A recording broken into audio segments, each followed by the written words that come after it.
សំបួងសួងដល់បាមេអង្គព្រះហានៃនឹងក៏ខ្មែរតែទ្រង់គំនិតខានដល់អស្ចារ្យ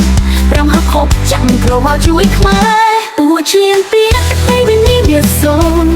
បញ្ជាស្ទើរក៏មកក៏ខ្មែរសុំការពីពុទ្ធហ៊ានខ្មែរសុំជួបកាយបំរំបំភ្លឺផ្លូវ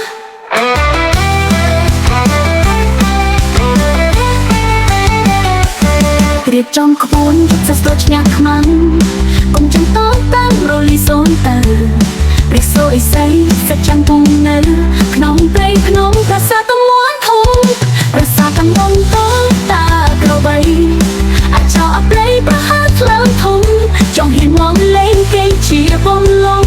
ថាខំនោះខំជារបស់ខ្លួនប្រាសាទទឹកដីជារបស់ខ្មែរអាជីពប្រៃណាស់ថ្លៃស្ងួនទៀនហ៊ានប្រឆាំងតែតាមមងមួនការពារជាតិខ្លួនតែសុវណ្ណភូមិ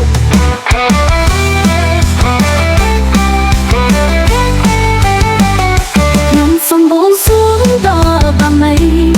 អង្គព្រះហានៃនឹងក៏ខ្មែរតែទ្រង់គំនិតខានដល់អស្ចារ្យប្រំហខប់ចាំក្រវល់ជួយខ្មែរពូឈៀនពីតែវិញនេះវាសូន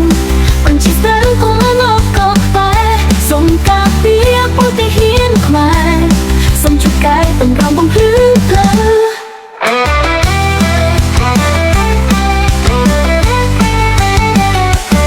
រៀបចំក្បួនយុទ្ធសាស្ត្រឈ្នះខ្មាំងកុំចាំតតាមរលីសូនទៅព្រះសូរឥសីសច្ចាំងពងនៅក្នុងព្រៃភ្នំប្រាសាទតមួនធំប្រាសាទកំងតតាក្របីអាចោអព្រៃប្រហាត់ឡើងធំ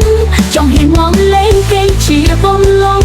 ថាខំនោះខំជារបស់ខ្លួនប្រាសាទទឹកដីជារបស់ខ្មែរ